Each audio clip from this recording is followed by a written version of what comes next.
Muy buenas tardes, estimados radioescuchas. Un gusto estar con ustedes una vez más en su programa Futuro en Acción. Hoy tenemos el gusto de tener con nosotros a Gabriela Calderón de Burgos, editorialista de Diario El Universo, parte del prestigioso Instituto Cato, además miembro del IEP, del Instituto Ecuatoriano de Economía Política, y hablaremos sobre varios temas importantes con respecto al futuro del país, pero comencemos primero, buenos días, Gabriela, o buenas tardes, gracias por estar con nosotros. En el Universo de hoy escribiste un artículo interesante sobre un tema que ya lo has mencionado antes en estas entrevistas, tanto tú como otros miembros del IEP, con respecto a que el Ecuador pueda de una vez por todas convertirse en una forma similar a Panamá en un centro financiero internacional. Y enumeras una serie de puntos de los cuales el Ecuador tendría que hacer para poder llegar a eso. Cuéntanos un poco los antecedentes y por qué sí es factible que el Ecuador pueda hacer esto. Hola Giovanni, muchas gracias por la invitación. Realmente es un placer para mí hablar de este tema, sobre todo en este programa, porque bueno, una de las principales promotoras de la dolarización en el país fue tu mamá Joyce, y el complemento natural de esa reforma que se dio hace 25 años es precisamente esta, la apertura bancaria, la apertura del sistema financiero. Porque muchas veces se habla de la dolarización como algo que limita el crecimiento, señalando a Ecuador como ejemplo, ignorando al caso panameño, que es una de las economías que más ha crecido durante las últimas 2 o incluso 3 décadas en América Latina. Hoy es el país con ingresos per cápita ajustado al poder de paridad de compra más rico en ingreso per cápita promedio.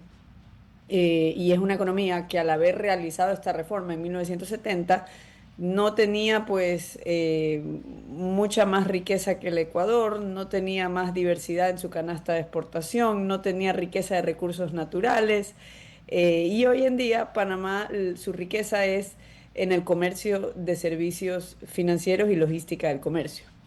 Entonces no es exclusivamente el canal de Panamá. Si bien ellos tienen el canal de Panamá, nosotros tenemos el petróleo, el camarón, el banano, las flores, esos recursos que ellos no tienen.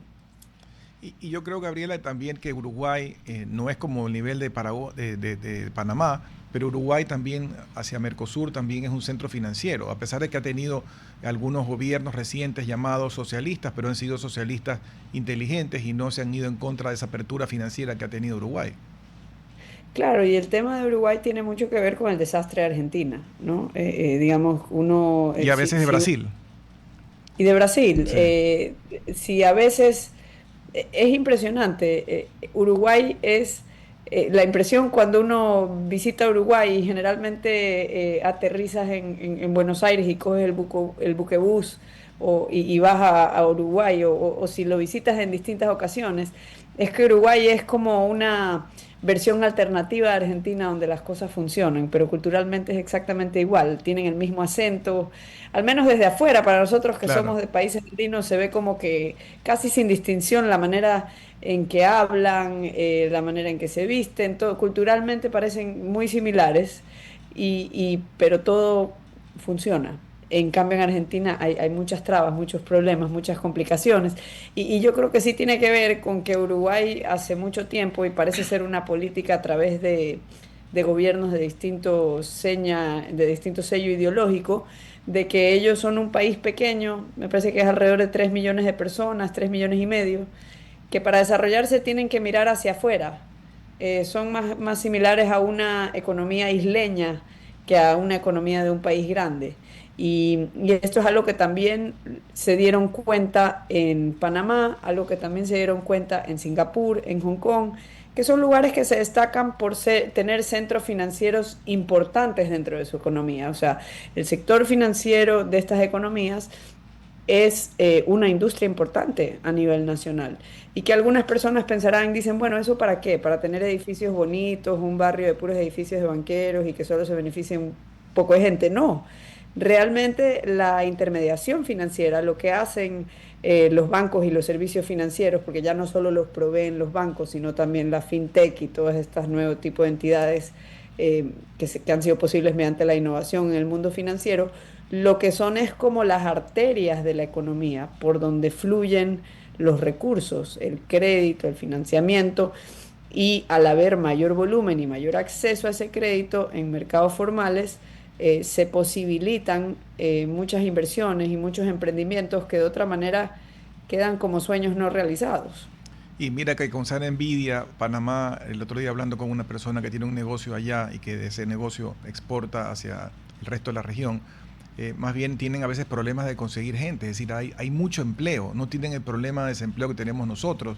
El nivel de vida, como tú dices, es en promedio mucho mejor que el del resto de América Latina. Tienen muchísima seguridad. Yo estuve hace unos pocos días este año y le preguntaba a los Uber, a los taxistas, cómo estaba el tema de la seguridad, y todos me decían que tranquilo, que usted podía andar, me dice, usted puede andar en la calle con el teléfono, no es como en otros lados que le arranchan el teléfono. Evidentemente habrá uno que otro barrio donde no se debe meter, pero en el resto de la ciudad, en el centro y demás, no tiene que preocuparse porque lo asalten ni que le arranchen nada. Es decir, yo me fui pues con una sana envidia de cómo ha evolucionado ese país para bien. Claro, y gran parte de lo que se ha dado en ese país en términos de su crecimiento es el resultado de una combinación de varios factores. Ellos tienen un régimen de navieras global, digamos, un régimen muy liberal, abierto. Por eso tienen, digamos, muy desarrollada esta concepción. O sea, los abogados panameños tienen una mentalidad, una mente abierta. Correcto. En Panamá está muy desarrollado el tema de los arbitrajes internacionales también. Y desde su fundación en 1904 nació sin moneda nacional, dolarizada, y también con un sistema tributario territorial. Es decir, la renta generada en Panamá tributa dentro de Panamá. Es en medio de ese contexto de, digamos, un régimen de derecho abierto al mundo, tanto para las navieras como para el tema de los arbitrajes, un sistema tributario territorial, en ese contexto, y una economía dolarizada, en ese contexto que le meten la reforma bancaria en 1970 bajo el liderazgo de Nicolás Ardito Barletta, y ahí es que despega lo que hoy conocemos como el Centro Financiero Internacional. Hasta 1970 Panamá tenía entre 20 o 25 bancos. Correcto. Para 1987 tenía 120 bancos. Luego se dio un proceso de consolidación. Al día de hoy tienen poco más de 50, pero eso es más del doble de lo que tenemos en Ecuador. Y no solo eso, sino que lo más importante no es el número de bancos, sino que muchos de esos bancos son internacionales y están constantemente captando fondos externos. Es decir, los panameños no dependen del ahorro generado por la economía nacional, sino que son un imán para el ahorro, para el océano de liquidez que hay en el resto del mundo.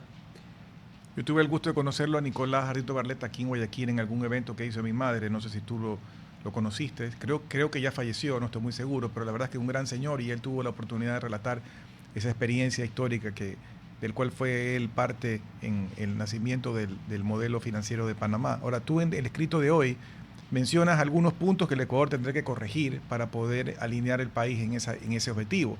Uno de ellos, y que tal vez es uno de los complicados, es el famoso ISD, impuesto de salida de capitales o divisas, impuesto en el gobierno de Correa, pero que a pesar de que vinieron algunos presidentes de otro corte ideológico, creo que el presidente Lazo lo redujo, pero no lo pudo eliminar, el presidente actual tampoco lo ha eliminado, y viene pues el fantasma de toda la vida de un presidente que llega a Carondelet, que llega a un país que se ha vuelto adicto al gasto, que se ha acostumbrado a gastar más de lo que puede gastar, y cuando ya te sientas ahí, ves las cuentas y tienes esta tentación, digamos, sabes que deberían de hacerse, deberías eliminarlo, pero no te alcanzan las cuentas y finalmente no lo hacen. Entonces, ¿cómo hacerlo? ¿Cómo empujarlo, Gabriela?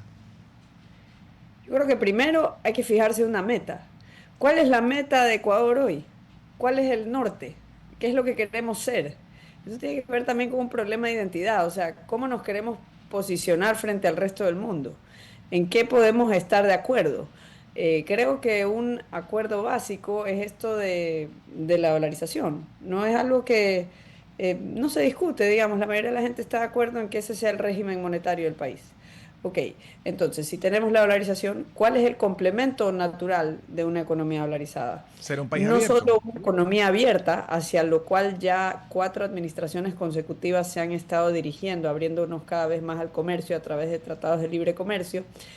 Incluso durante la administración de Lenín Moreno y de Lazo se hicieron una serie de medidas de limpieza regulatoria, eliminando las barreras no arancelarias, algo que debería continuar durante esta administración, debería retomar esa tarea, porque hay decenas de normas INEN y reglamentos técnicos vigentes que se podrían eliminar desde el Ejecutivo. Algunos Pero, absurdos, ¿no? pero además, el tema de la apertura financiera, porque si tú tienes apertura al comercio, se abren oportunidades de negocios, pero esos negocios para despegar, o para iniciar, mejor dicho, van a necesitar acceso al crédito. Entonces, esa es como que la tercera pata que falta.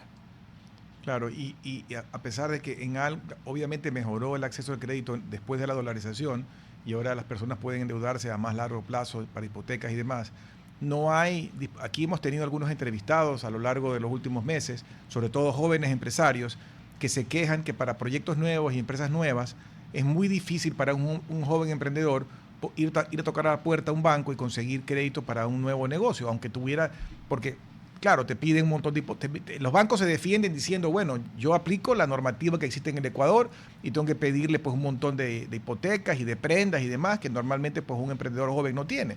Pero así tú no puedes hacer, así no puedes hacer que crezca el emprendedor joven, y esa apertura, digamos, financiera debería ayudar en ese sentido. Claro, lo que sucede es que, digamos, se trata de crear una nueva industria que puede generar inmensos recursos para el país y atraer muchísima inversión extranjera. ¿De qué manera? Ecuador pasaría a tener, pues, una de las cargas tributarias efectivas más bajas de la región o más competitivas. Esto podría ser combinado, debería ser combinado con una enmienda constitucional que podría ser tramitada a través de la Asamblea con 2/3 partes para permitir los arbitrajes internacionales, y eso favorece a otros sectores también, ¿no? Y entonces, de esta manera, lo que tienes es una visión coherente de hacia dónde vamos, qué queremos ser. Y lo que queremos ser nosotros, pues, es un centro financiero internacional estrella. Entonces, una vez que te fijas esta meta, y es una meta que no es nada malo, o sea, hablemos de Singapur, Hong Kong, Panamá para tener algo más cercano, Uruguay, son los países con la renta promedio por persona más alta de sus respectivas regiones. Correcto. Entonces es algo que debería ser atractivo, positivo, es algo que vale la pena fijarse una meta así.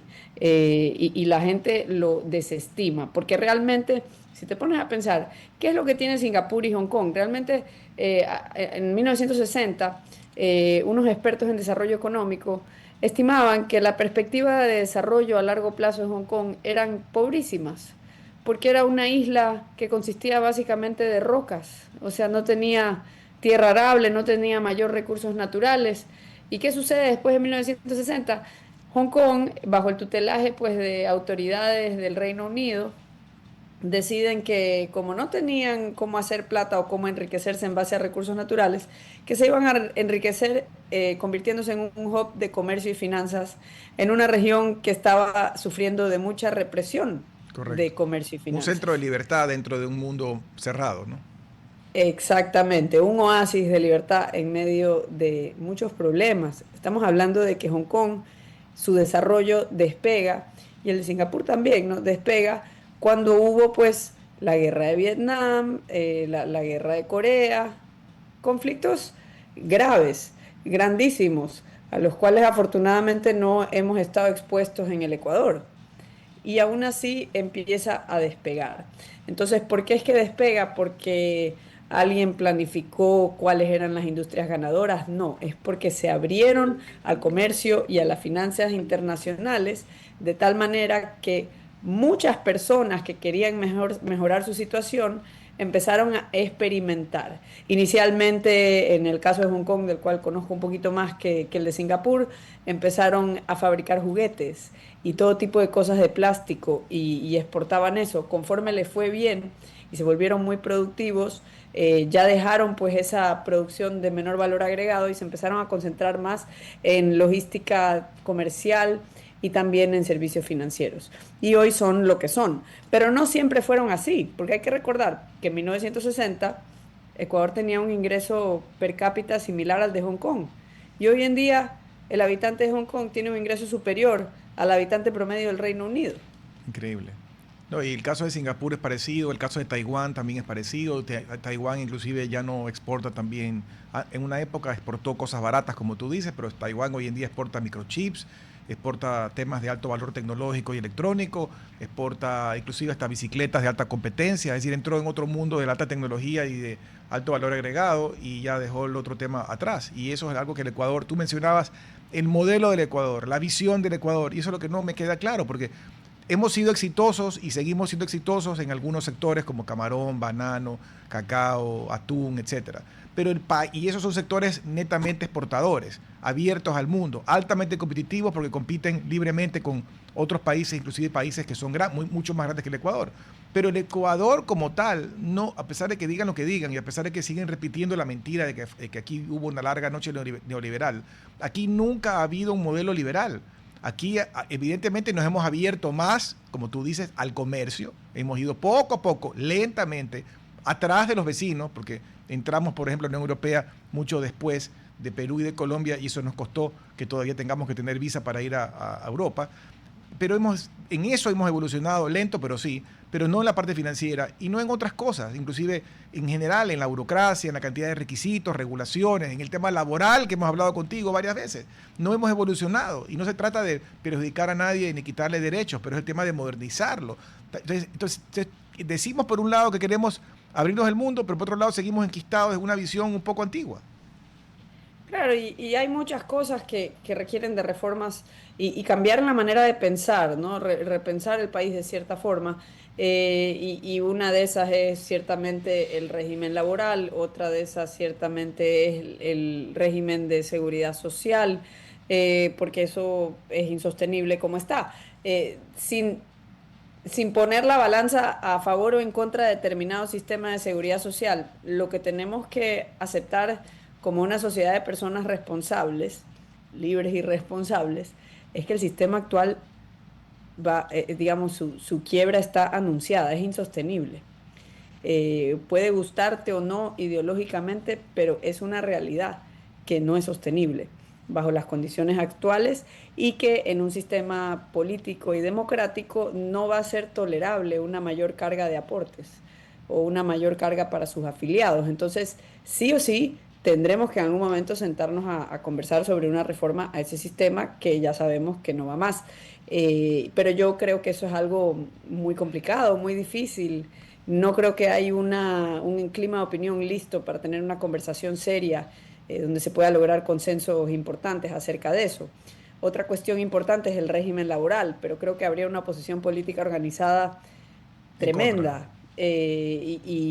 Pero en esta reforma, que me parece importantísima, porque como les digo, la intermediación financiera son como las arterias que circulan por toda la economía, intermediando recursos.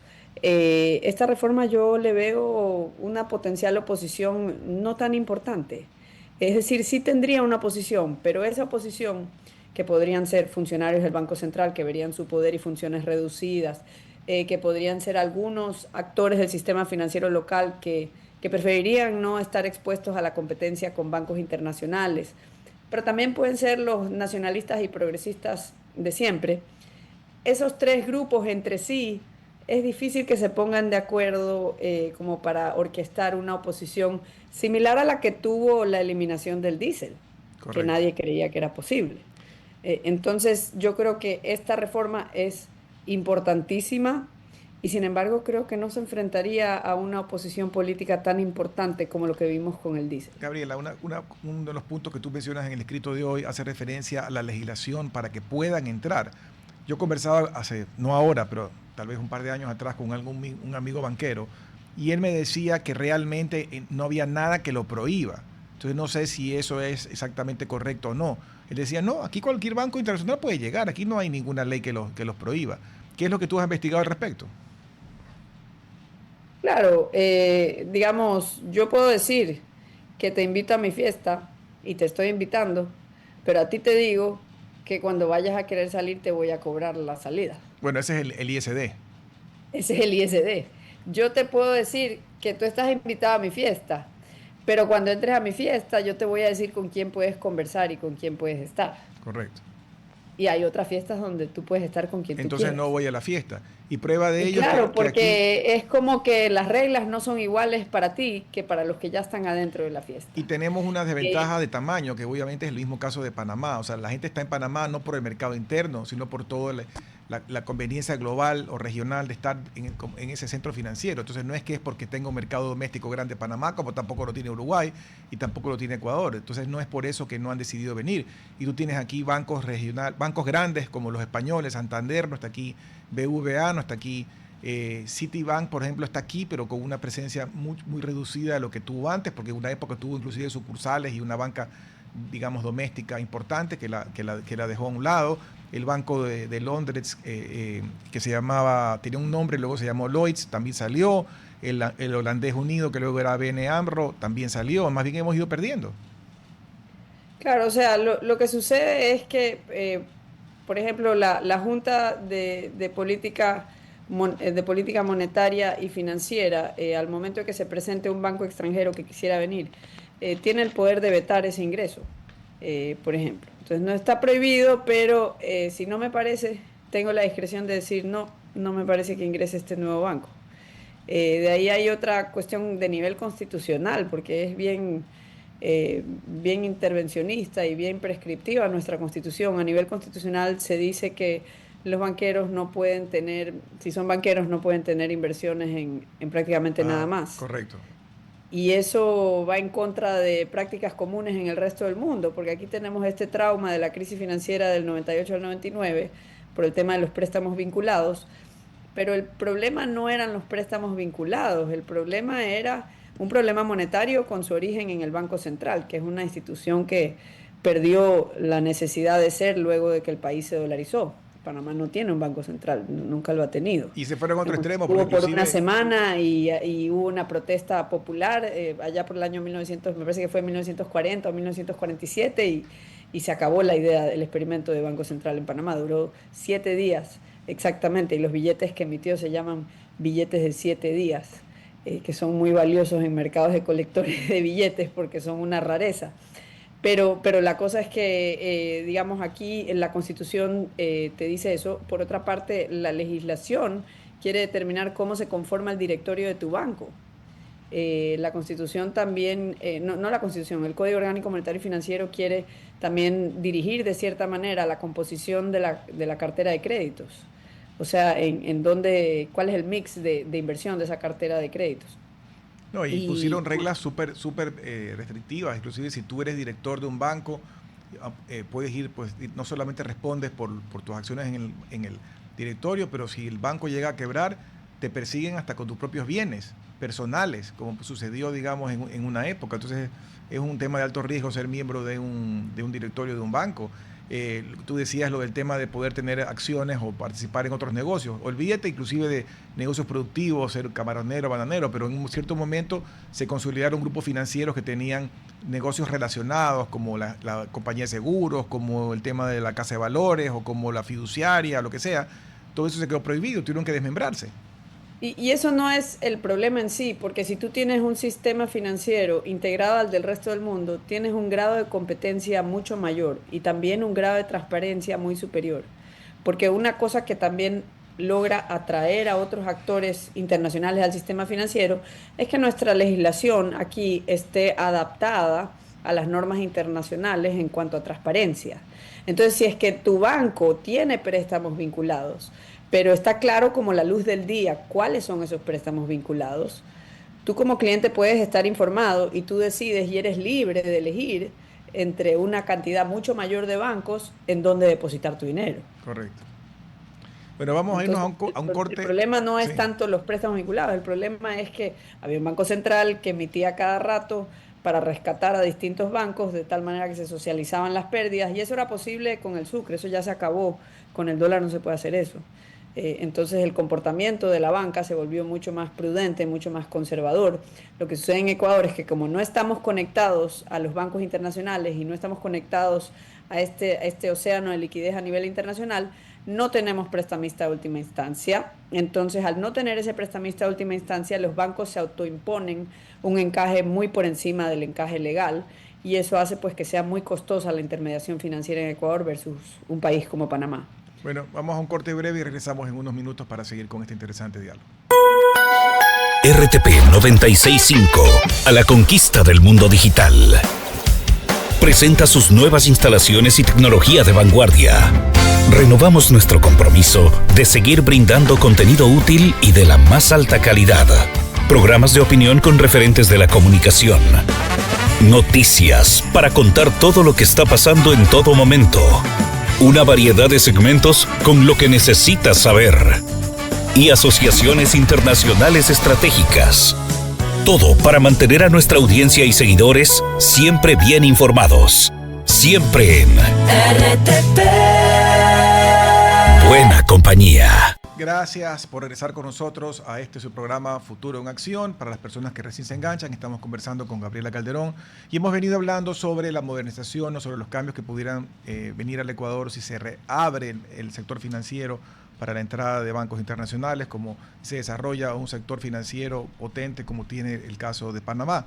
Gabriela, mientras había el corte, me vino a la memoria el caso de estas cosas de Ripley que pasan en el Ecuador.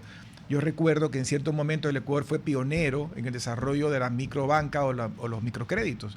Se instalaron bancos, y voy a decir nombres, como el Banco Solidario, que fue pionero en crear la metodología de los pequeños créditos y tenía toda una red de promotores que acompañaban a microempresarios a nivel nacional, pero luego vino para variar la burocracia de la época de Correa, que puso trabas y normas absurdas poniéndole techos, y obviamente el microcrédito es un crédito más caro de ejecutar porque tienes toda una estructura humana para poder atender a estos pequeños empresarios. Pero lo paradójico fue que le cerraste esto y tiraste a la gente más al churco, al prestamista informal, que inclusive está hoy en día ligado con las mafias y con los GDOs y demás. ¿Cómo entiendes eso? Bueno, o sea, lo que sucede es que pasa eso que tú dices, ¿no? Se hace en nombre de protección del consumidor y lo que haces es crear un apartheid donde excluyes a la mayor parte de la demanda de crédito, a la mayor parte de demandantes de crédito, y los relegas a este mercado informal, donde las tasas anuales superan 1000%. Entonces es como un postureo de yo, el político o el burócrata virtuoso, te estoy protegiendo, pero realmente lo que te estoy haciendo es ahí abandonando a las jaurías, donde tienes que someterte a tasas diarias que anualizadas, como digo, superan el 1000%. Entonces, Ecuador es un país que necesita crédito para crecer. No tenemos ahorros, nos los consumimos todos, nos los seguimos consumiendo porque seguimos endeudándonos año tras año sin hacer reformas. Crecen las necesidades de financiamiento del Estado y casi todos los fondos prestables del sistema local los consume el Estado por esa razón. No financia, no se canaliza hacia sectores productivos. Sin embargo, el océano de liquidez del que les hablaba hace un rato está buscando mayores retornos y les encantaría, si las condiciones fueran más favorables, encontrarlas aquí, dándole acceso a esos demandantes de crédito a algo de esa liquidez, así sea una pequeña porción. Y eso pues haría, digamos, que surjan muchas empresas micro nuevas que crearían mucho empleo. Ahora, lo que tú dices del microcrédito, en el mundo de hoy eso ha cambiado radicalmente. Ahora tienes esta fintech, por ejemplo, una de ellas es Nubank, fundada en Brasil por el colombiano David Vélez. Que es un monstruo, y hay tecnología nueva para abaratar la concesión de estos microcréditos. Ecuador tengo entendido que acaba de aprobar una reforma para viabilizar lo que son las fintech, para regular la fintech en el país.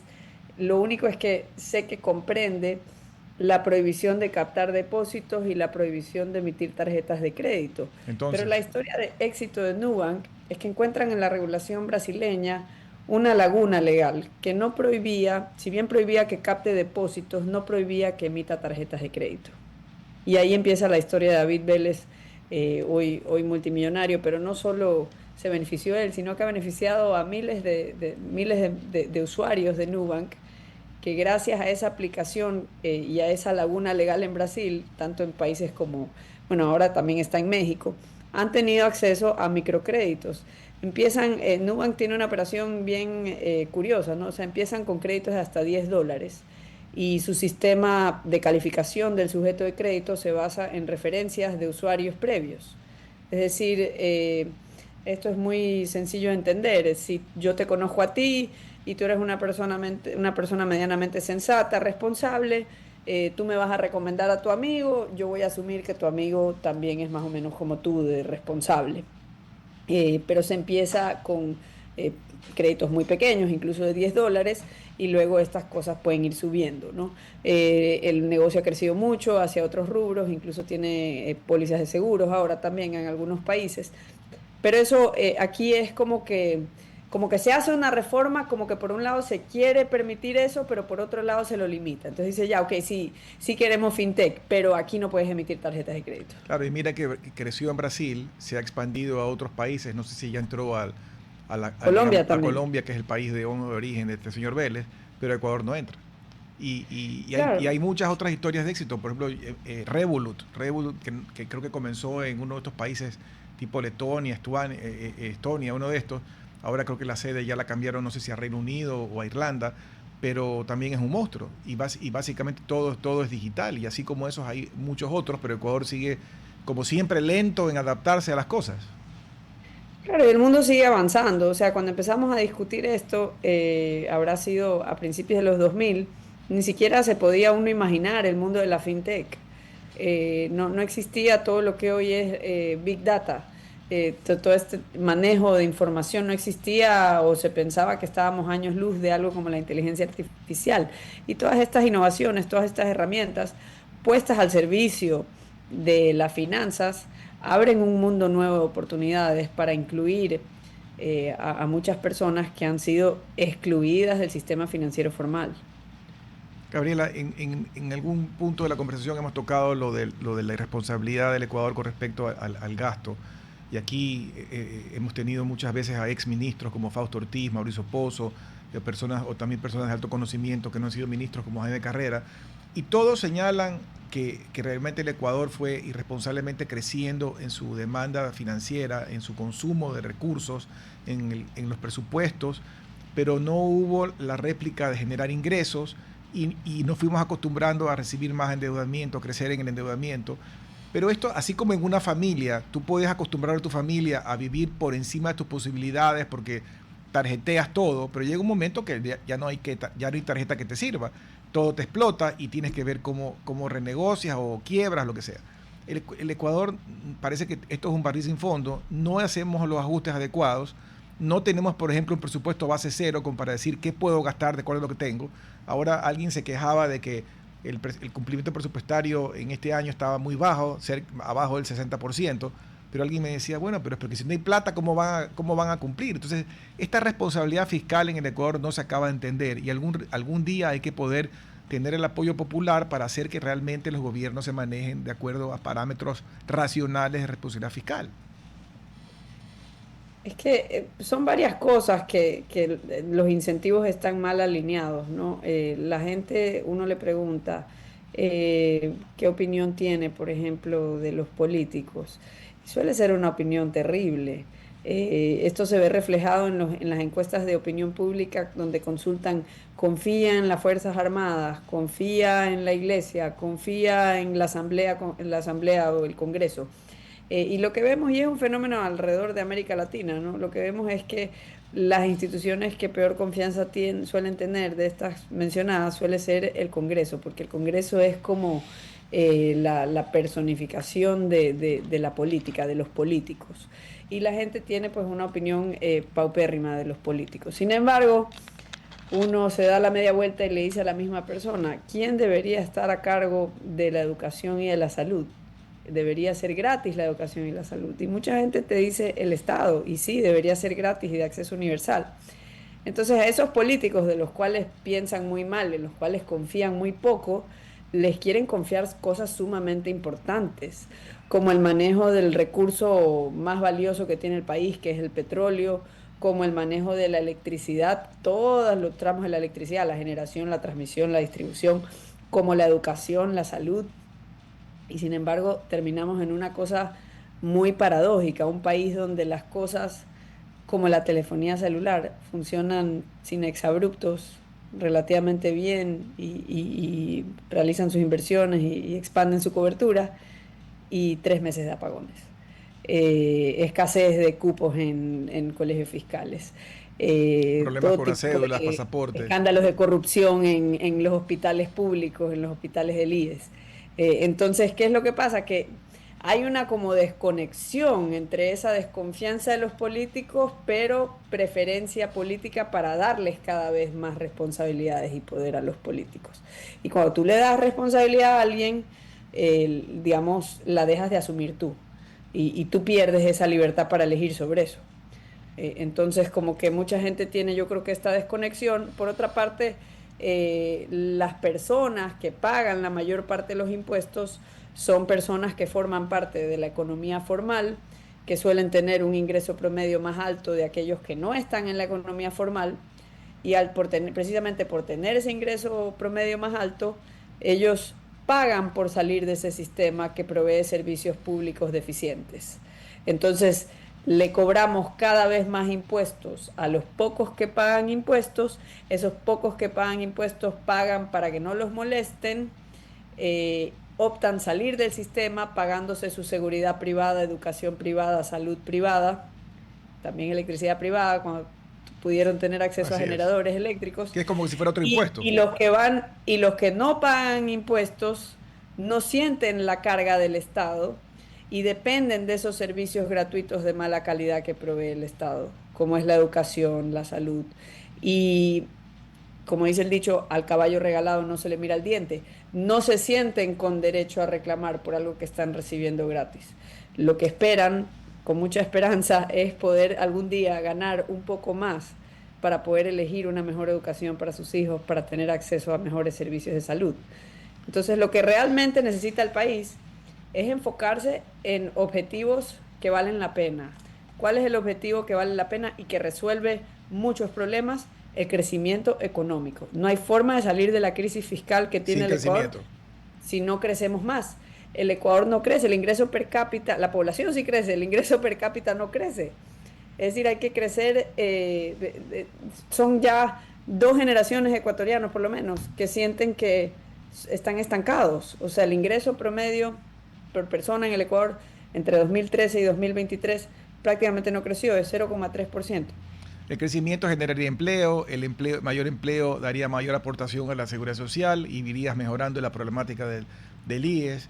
Y en el tema de la salud que tú mencionas, también hay, y educación. Contigo hemos hablado del modelo sueco, de que la gente tiene la libertad de recibir una especie de voucher y manda a los hijos al colegio que él quiera o ella quiera, y compiten entre sí los colegios por dar buen servicio y tienen mejor o menor reputación, y la gente escoge los de mayor reputación y compiten entre ellos. Algo parecido se podría hacer en la salud, donde el Estado te da una tarjeta, lo que sea, pero tú puedes ir a escoger el dispensario manejado por Juan, o el de Pedro, o el de María, o el hospital que venga de aquí o de afuera, lo que fuera, y tú vas escogiendo. Pero parece que nos quejamos, pero cuando alguien quiere hacer un cambio de modelo, no quieren que nada cambie. Claro, y ese creo que es el problema, ¿no? No hay una discusión seria, hay una actitud un poco que me importista. Dicen algunos amigos que tengo en el extranjero, dicen que ese es el arma de doble filo de la dolarización. Como todo se mantiene más o menos estable, la gente no siente la urgencia de realizar los cambios. Es decir, funciona tan bien, mucho mejor de lo que quienes promovían la dolarización antes de que el país se dolarizara. Dicen que la sorpresa ha sido que funcionó mucho mejor de lo que pensaban, porque ha aguantado todo tipo de disparate político, manteniendo la estabilidad. Ahora, no se le puede pedir más que eso. Correcto. No se le puede pedir que te convierta en Taiwán o en Panamá. Lo que se le puede pedir es simplemente que mantenga el fundamento estable, es decir, estamos caminando sobre un piso que no se mueve. Pero sobre ese piso hay que construir. Entonces, lo que pasa es eso, que digamos, hay una especie de dormirse en los laureles, de que la gente siente pues que como que no es nada urgente porque todo más o menos sigue avanzando poquito a poco. Y lo que pasa es que no nos damos cuenta confundimos el árbol por el bosque, ¿no? O sea, el bosque es estas generaciones de ecuatorianos con un ingreso estancado, que eso es un caldo de cultivo para nada bueno. Nosotros este próximo enero cumplimos 26 años dolarizados. Eso quiere decir que muchos jóvenes diría de 30 años, por ejemplo, no se acuerdan del Sucre, no vivieron el Sucre, no vivieron la desgracia de las devaluaciones, y eso nos juega también en contra porque se han olvidado de lo que los mayores como yo sí vivimos y teníamos que traducir balances, era una pesadilla traducir los balances de sucres a dólares y te dabas cuenta que estabas realmente perdiendo plata cuando pensabas que estabas ganando. Toda una locura que vivimos por muchos años y todo un abuso de la maquinita que imprime, inflación, y gente que yo viví, que yo conocí, que perdió casas, que perdió carros, que no podía pagar porque ganaba en sucres y debía en dólares. Eso la gente joven no conoce y no se acuerda, pero lo que tú has mencionado a lo largo de la entrevista es que esto no es pues la magia, la bolita mágica de que arregla todo. Tiene que haber una tarea que no se terminó de hacer, y entre esos es volver al país, tener un modelo mucho más abierto, mucho más moderno, mucho más proclive a la inversión, al desarrollo de nuevas ideas, a la innovación, que entiendo los últimos premios Nobel dicen que han sido el fundamento de la sostenibilidad del crecimiento económico en los países desarrollados, pero le damos la espalda a eso. Y mira que sectores ganadores como el camaronero, que ha sido de los pocos que ha demostrado un elemento importante de investigación y de innovación, y por eso el éxito de ese sector, pero no aplica en los otros sectores de la economía. Bueno, y está relacionado, al menos indirectamente, el éxito del sector camaronero, las innovaciones que se han dado durante las últimas 2 décadas a un mayor acceso al crédito. Si bien Ecuador tiene mucho menos, un sistema financiero mucho menos desarrollado que el de Panamá, nuestro sistema financiero es mucho más desarrollado que el de Argentina, por ejemplo. Los depósitos, la cartera de depósitos es como 40% del PIB. En Argentina, estoy hablando de cifras 2023, en Argentina apenas llegaba a un 8%. Incluso en la era de Milei eso no ha cambiado radicalmente, creo que van por 10 puntos porcentuales del PIB. Y entonces en el Ecuador surge por primera vez un mercado hipotecario que no tiene las condiciones favorables, tan favorables como las que tienen en Panamá, pero mucho mejores que las que se tenía hasta los 90. Y esto se aplica también al crédito para inversiones de capital.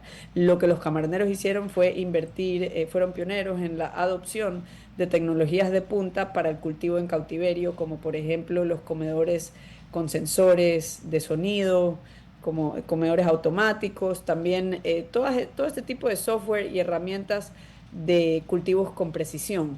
Y esto pues requería inversiones en paneles solares, en servicios de software prestado por empresas internacionales, importación de estos equipos de Australia, de China, y todo esto ha sido posible gracias a que tuvieron acceso a créditos de mayor volumen y en mejores condiciones que antes. Y volviendo al país del no solo por el no por la consulta, sino el no porque es tan difícil hacer cosas. Para todo lo que tú mencionas de tecnología, aireadores en camaroneras, se necesita energía, y normalmente las camaroneras han funcionado con diésel. Entiendo que hay una serie de trabas, inclusive de permisos, burocracia y demás, porque muchos camaroneros quieren electrificarse y cambiar su matriz productiva energética de diésel a eléctrico, y entiendo que hay toda una serie de cosas, tienen años tratando de hacer que se abran los permisos y se simplifiquen los procesos para poder generar electricidad, para que todo se transforme, y entiendo que todavía no se destraba todo eso.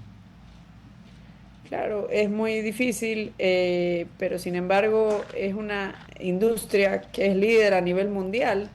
En el Foro Global de Camarones, que se realiza en Utrecht, Holanda, Ecuador es la estrella. Y ahí participan miembros de la industria de todo el mundo, y se habla todo tipo de idiomas: chino, alemán, francés, inglés, y todos están hablando. Lo único que se entiende es Ecuador, Ecuador. Todo el mundo quiere entender qué es lo que hacen en Ecuador para ser tan productivos. O sea que sí se puede, si es que nos proponemos competir a nivel internacional y sobresalir. Sí se puede, y lo hemos logrado.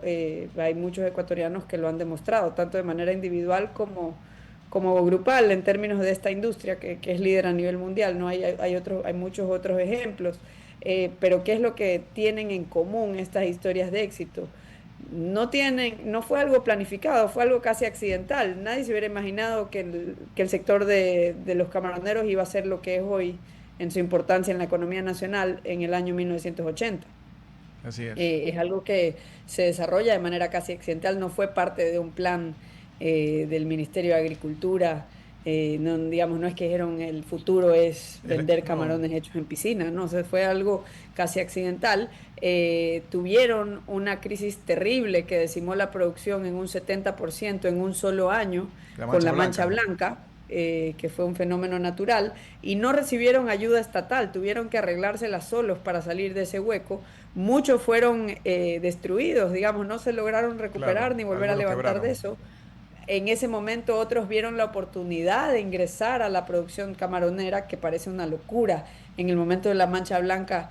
Que estaba pensando esa gente que en ese momento se metió en el negocio, pero hay gente que lo hizo que y creció, pensó así, que invirtió, dijo, ahorita están baratas estas tierras para hacer camarón y tiene que haber forma de hacer camarón a pesar de esta mancha blanca. Hay gente así que tiene esa visión, ¿no? Y se metieron y bueno, de ahí empieza este experimento del sector camaronero que distingue Ecuador y que lo explican en estos foros internacionales. Es que básicamente cuando ha habido esta peste, esta mancha blanca, en el Ecuador no hubo protocolos de aislamiento, sino todo lo contrario, simplemente de trabajar con los sobrevivientes.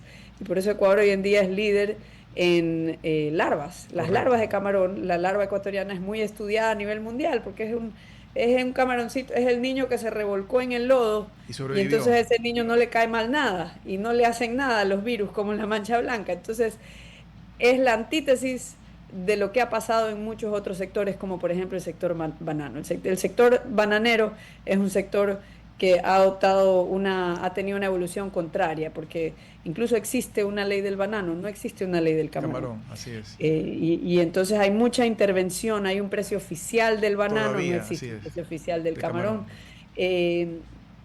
Para que la idea que quiero sembrar no es que creen una ley del camarón, sino todo lo contrario, que todos los sectores sean regulados de la manera que ha sido muy escasamente regulado el sector camaronero, porque ese es el secreto de su éxito. Bueno, Gabriela, se nos ha acabado el tiempo. Muchísimas gracias por compartir con nosotros esta hora. Esperemos que este tema de convertirnos en un centro financiero pueda darse, y también gracias a ustedes, que tengan una buena tarde. Hasta el día lunes. Hasta aquí, Futuro en Acción. Control Master Marisela Basantes. Transmisión digital Gerardo Díaz. Redes sociales Erika Eras. Edición Oscar Saavedra. Dirección Javier Gamboa. Todos los derechos reservados. RTP 2025. Si disfrutó este programa y aportó de manera positiva en su vida, déjenos sus comentarios en Instagram, página web o WhatsApp, así como los aplausos al artista son sus mensajes al equipo de RTP Ecuador. RTP. Buena compañía.